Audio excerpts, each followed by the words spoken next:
All right, hello everyone. How are y'all today?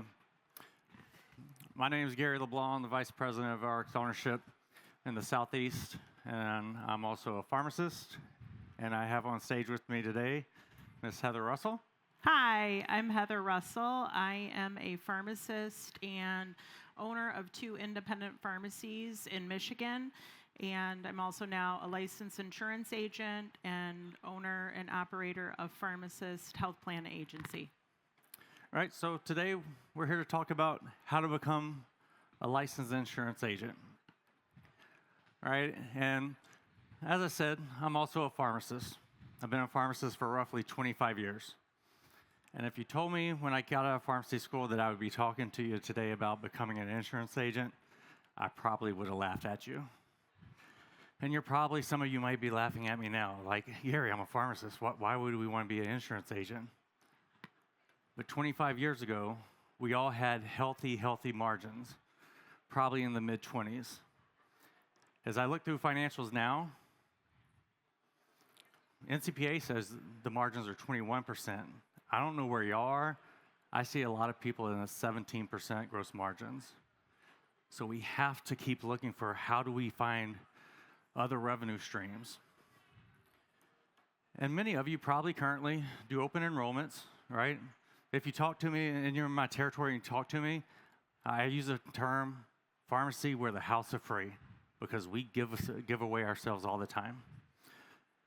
So we give away open enrollments, and this is one reason why I'm passionate about becoming a licensed insurance agent. So the opportunities are abound here. The only wrong opportunity here is for you not to have one of these in your store.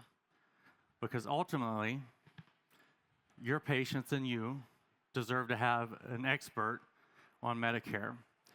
So to start, one of the opportunities is to pair up with the Road Ahead, right? If you were here last year, you would have heard Seth talk about the Road Ahead. What the Road Ahead is, it's a company that will help pair you with the licensed insurance agent in your community. They'll come in, they'll decrease your workload because they're going to handle all your open enrollments. They're going to take care of those customers. They're going to help pair them up with the right insurance plan for them. And they should be helping pair up with the right insurance plan for your pharmacy as well. The other thing that they do is they conduct Turning 65 seminars, which helps increase foot traffic. And all this takes for you is basically to fill out a form. Seth and his team is here today. I think they're in section 300. I forget the exact booth number, but in section 300. But that's not what this Pharma Talk's about today, right? So you're not going to get a lot of revenue out of it. You can save some labor dollars. You can get some increased margin, but you're not going to get a lot of revenue. But if you're going to do nothing, at least do this one. Now, the next thing you can do is you can partner with the local agent. This is going to take a little bit more effort. It's going to take you going down to that agent and talking to him or her. And it does a lot of what the Road Ahead does, except now you can go to your local agent. You can talk about the partnership that you and they can form. You can talk about the rent that you spend on your building and how much rent you're going to charge him or her for them to go into your building. You can also talk to them about how you're going to help market their services. In return, they're going to pay you for your advertising of their services. This, once again, it'll provide you some additional revenue. And look, some of these agents will tell you, hey, Gary, I can't be in there all the time. But you can refer them over to me. And that's another revenue stream. Not a lot of work on your part, but it will get you some revenue. But once again, hopefully all you standing here aren't looking to make a little bit of revenue. And when I use the term revenue in this webinar, or not webinar, in this Pharma Talk, you might as well interchange that with profit because there's very few expenses here. So really what we're looking for is how do you become an agent? And why become an agent? So when you become an agent, first of all, the commissions charged are paid to you, or paid by the payer, and they're set by CMS, not by the payer. CMS sets the commissions, and it generates substantial amounts of revenue. Someone asked me earlier today, what's substantial? And when I told them, they didn't debate it, right? You just count how many seniors you have, and as Heather talks to you about where they are, I think we'll all agree. Ultimately, these commissions start on year one when you enroll them or re-enroll them, and they build year over year over year. And that's why we're here today talking to you, right? And fortunately for me, I've done a webinar 2 times now, and we're having this farm talk. And I got to meet Heather last year, and they were going through their first open enrollment. So I'd like Heather to explain why or how they got involved into being an agent. Thanks, Gary. So we, like many of you, last year in 2023, we were looking for different revenue streams. We were looking at new business opportunities because we knew we needed to implement something in our pharmacy to bring in additional revenue and profitability. We had listened to the McKesson webinar in May of last year, and it definitely intrigued us. We were very interested. We started doing our research on it. We started talking to people in the industry, and we felt like this could be a really good fit for us to implement into our stores. Like many of you, we were helping our customers during open enrollment each and every year. We had been helping them for the past 10 years in purchasing software that we were out of pocket for to provide yet another service that we were not being reimbursed for.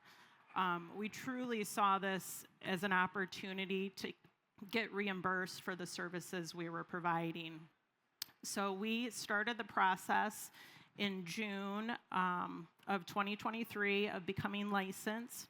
We went through all the stages of that, and I'll go through that, kind of what it took to get to the point of being able to sell for October open enrollment, and that's when we started selling, was October 15th of last year. All right, so you kind of alluded to it. There's a lot of stages. So why don't you explain to them some of the steps that they would have to go through to become an agent? Sure. So I will give a little shout out to my partner out here too, Dave Larner. Dave and I, when we started the process last year, we did listen to McKesson's webinar. We talked to people in the industry, but we just kind of had to figure things out on our own. We kind of figured it out step by step, and some of these things overlap that you can do them at the same time. We started with our pre-licensing. We chose a Kaplan course to do this. We did a self-study home course that we've now partnered with Kaplan as well. We can provide you discount codes for that, and we can talk about that more after the talk today. But we did our pre-licensing education just at home, you know, in the evenings, on the weekends. We're both pharmacists who work on the bench. We own multiple stores, and so we did have to find the time to do that. As we were doing our education, we started interviewing FMOs and talking with FMOs to find that FNMO that we felt like would be a good fit for us. We've been very happy with them, and we've had a good partnership with them. After we did our education, then we were able to sit for our state exam. Once we passed our state exam, then you have to take a federal certification called AHIP. AHIP allows you to sell Medicare products each and every year.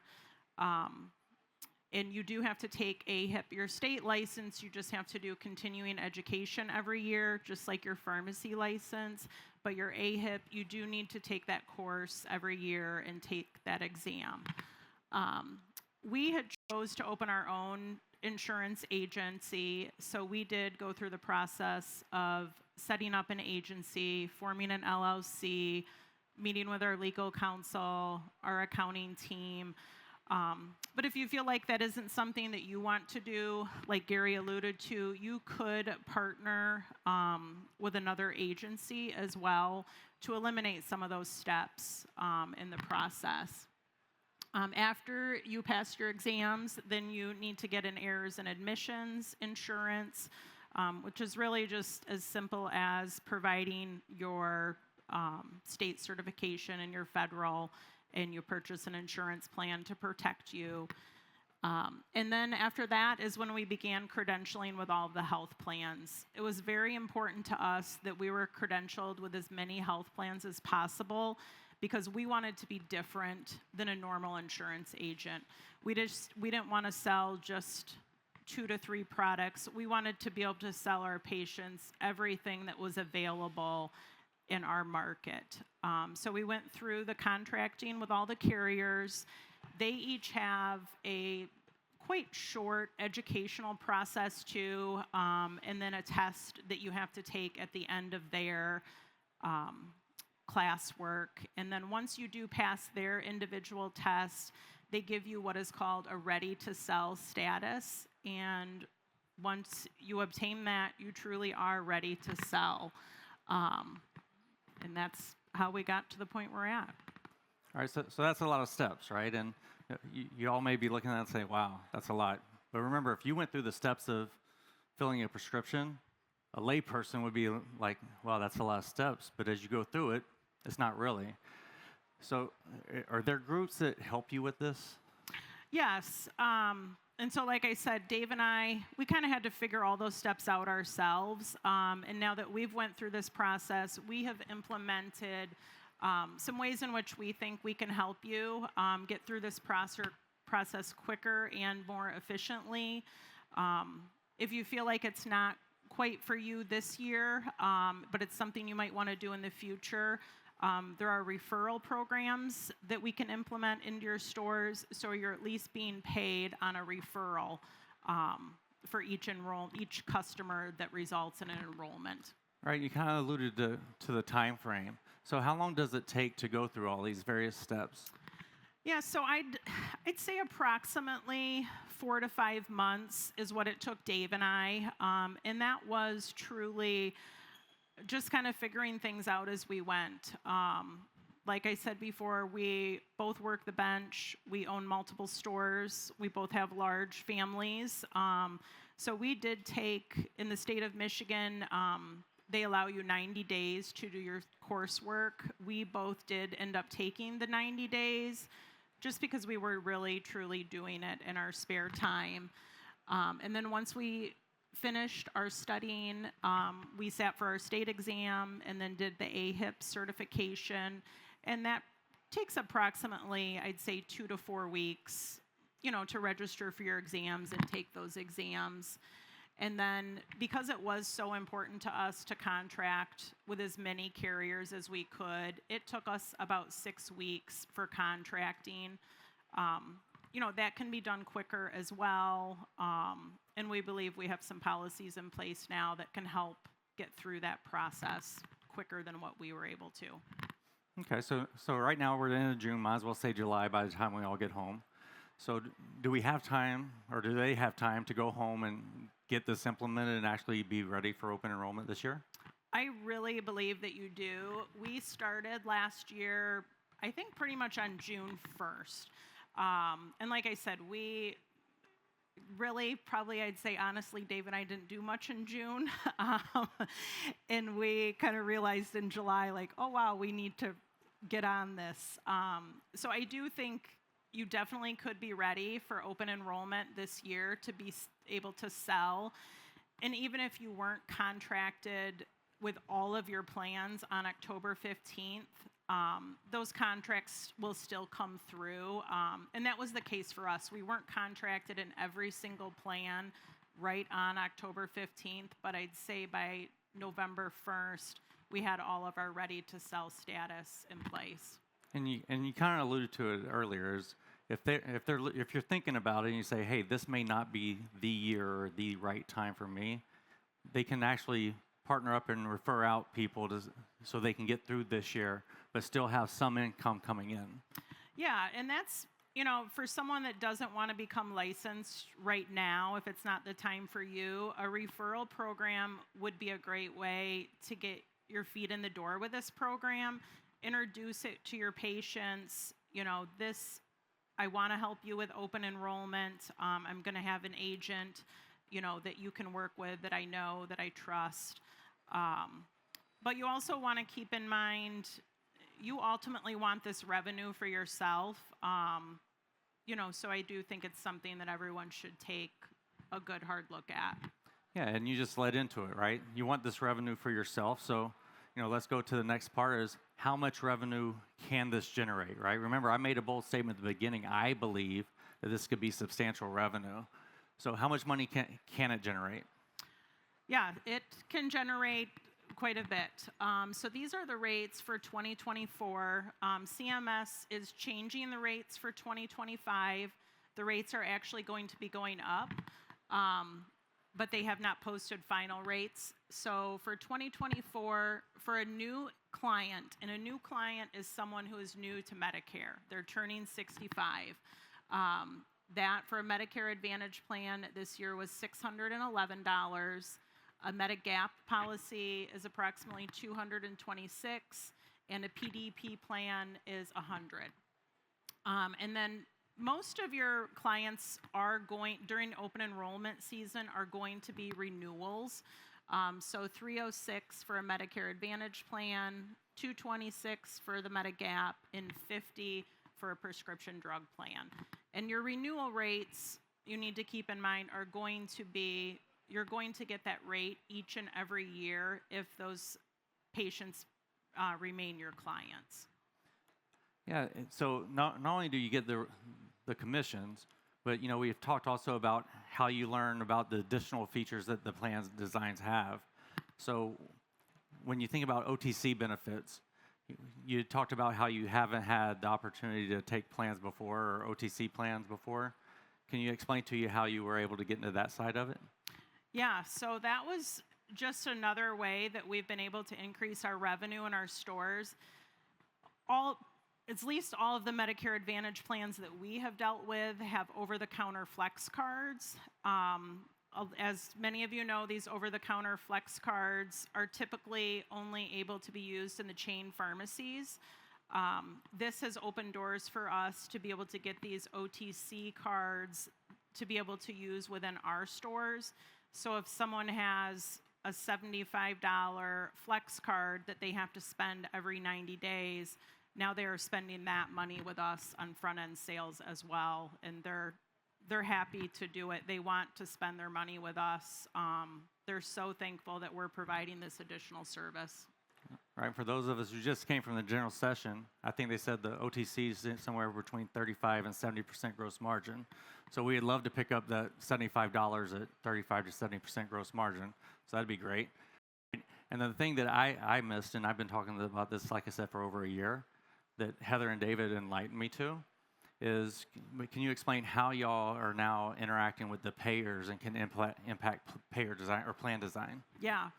So because Dave and I were very successful during our open enrollment, we had 2 different payers in the state of Michigan that came to us. United Healthcare came to Dave and asked him to be on their payer board, and I was asked to be on Physicians Health Plan's payer board. This has opened up opportunities for us to discuss with these payers the reimbursements that we see at the pharmacy level, and I am telling you that these insurance companies, because they outsource to the PBMs, they were truly unaware of our negative margins and low margins. So it definitely has opened up doors to have conversations with them and try to implement change. And, and we've had some hard conversations with them as well. If we are not going to be reimbursed properly by their plans, it may be a plan that we don't recontract with and continue to sell. And these payers see us as a huge opportunity for them to be able to sell their product. All right, so all this is good stuff, right? And, it's easy to see how many prescriptions will I need to fill to profit $611. Do you make $611 on mini scripts? Not really, right? So the profitability is there.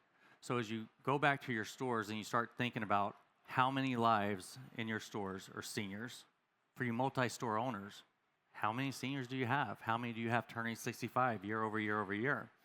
All right, so on this next slide, you can see just if you enroll 100 seniors, year over year over year for 5 years, and they all re-enroll, what your profit or what your commissions would be is roughly $200,000. And I've asked Heather, do you see this as an accurate reflection of what y'all saw when you and Dave started? Yes, I do. I think these numbers are very accurate and very attainable. Dave and I, like I said, started selling October 15th of last year, and from that date until current, we have about 250 insurance clients in our agency. And so these are very attainable goals. And like Gary said, who better than to service these patients than someone that already knows them, someone that knows their medications.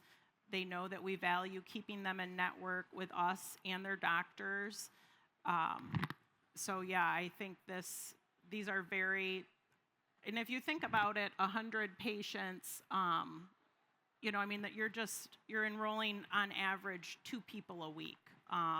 So I think you can exceed these numbers, but I think these are very attainable numbers. Yeah, it's 100 patients. They've already done 200, correct? And the other thing, a little bit about RX ownership, as y'all know, we help people buy, sell, and start, right? This becomes another retirement stream, right? So if this was your business at the end when you were retiring, how much would they sell $200,000 worth of commissions for? Yeah, so we have learned a lot about the insurance industry, and we have been told when you are ready to sell your insurance agency, your book of business is sold at 3 times what it's valued. So you can see the number up there and times that by 3. So when you're selling, if you get to a point and you want to sell your pharmacy and retire, you're also going to have an insurance agency that you're going to be able to sell as well that could be possibly more profitable than your pharmacies. Yeah, right. So once again, it's my personal belief that this is a great service to pick up on what we've all been doing since Part D's rolled out. But now you can actually get paid for it. And then when you start to think forward and think about your retirement, now it's a way not only to profit today, but actually start to plan for your retirement. Right. So I guess, do y'all have any real big success stories that y'all have had in the short time y'all been doing it? I do. I could probably sit up here all day and tell you success stories because our patients are so thankful that we are doing this service for them now. But I'll just hit on a couple. I have a husband and wife that I had helped, and they were paying for a Medicare supplement that had a high monthly premium, a prescription drug plan that had a high monthly premium, and very high co-pays. As I started doing their workup with them, we discovered that it might be a good transition for them to go into a Medicare Advantage plan, and that's what we did for this husband and wife. I was able to eliminate their monthly Medicare supplement for both of them, their prescription drug plan premium. I was able to lower their co-pays, and this husband and wife are now saving almost $1,000 a month on premiums that they're not paying and lower co-pays. And by doing this, I feel like I've created lifelong insurance clients and pharmacy customers. And then a recent customer I helped just here in the last 2 weeks was coming in. She was paying cash for her prescriptions. She didn't know why her PDP plan had been canceled. So I set up a meeting with her. We first called her PDP plan. She had something happen with her bank card that they shut down her bank card. So she had not paid her PDP premium in 3 months, unbeknownst to her. So I sat down with her, quickly realized the same thing. She was paying a monthly supplement. She was paying a monthly fee for a dental plan. She had lost her prescription drug coverage. So that, in effect, by losing her coverage, opened her up for a special qualifying enrollment period. So I was able to get her into a Medicare Advantage plan, regain her prescription coverage, which is going to start now July 1st again, and she's saving about $450 a month now for what I was able to help her with. Both of those good stuff. And what we do as pharmacists is we help people all the time. as an insurance agent, you're also helping people. And like I said, for those of you who know me already know that I believe in this wholeheartedly. But, with that being said, we'll open it up for questions, and we have someone who has a microphone if y'all have any, preferably for Heather.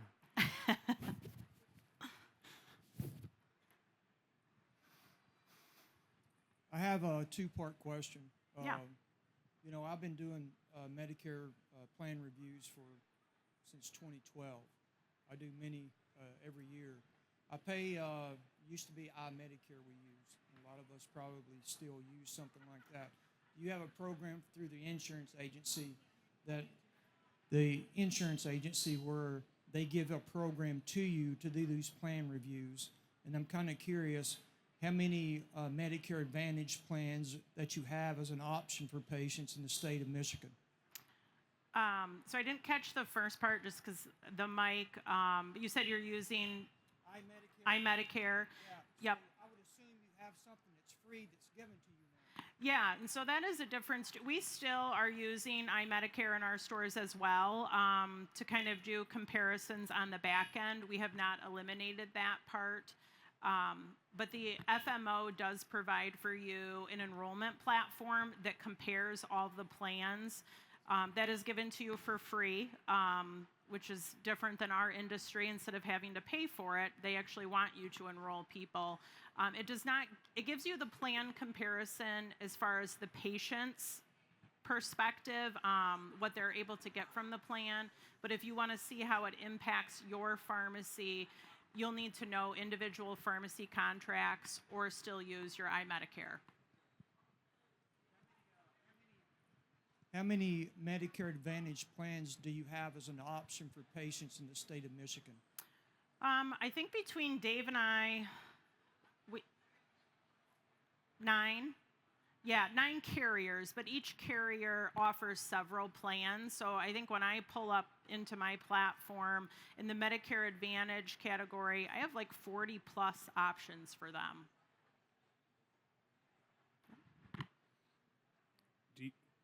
Are you selling any other business lines besides Medicare plans? We're not. Right now, like I said, we've only been doing it since last year. We are focusing right now on what we know and what we feel like we can do well. So just the Medicare Advantage plans, Medicare supplement plans, prescription drug plans. It is something that we would like to expand, and I think there is opportunity to expand, but we haven't got into that yet.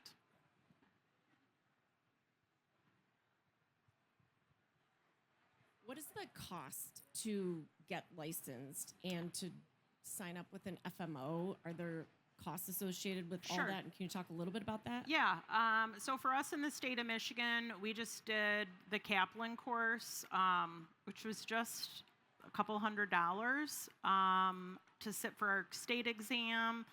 Was relatively a low cost as well, $50 or under. And then AHIP training, that exam I think is right around $75. So it's definitely a business opportunity that you can get into for very little financial investment. It takes time to do your coursework and get credentialed with the carriers. But there really isn't a cost for your FMO either. Some FMOs, which we're working with an FMO right now, and we can kind of talk to you more about that after the talk. We're coming up with different options to make it simpler for pharmacists to do this. But it truly, out of all the things we spend money on, this was not a large financial investment for us compared to other things we've tried in the past. All right, everybody, we appreciate y'all joining us today. Heather, Dave, I will be around. There's going to be another Farmer Talk going on behind us. So we'll be over at the bank with the RX ownership booth. So all the questions y'all have, feel free to come over and ask. I hope y'all enjoy the rest of the conference. And if there's ever any questions about this, feel free to reach out to RX ownership. I'll be happy to answer it, or to Heather and Dave as well. We appreciate it. Yeah, and we have flyers if you want to grab them from Dave and Robin as well. Thank you. Thank y'all.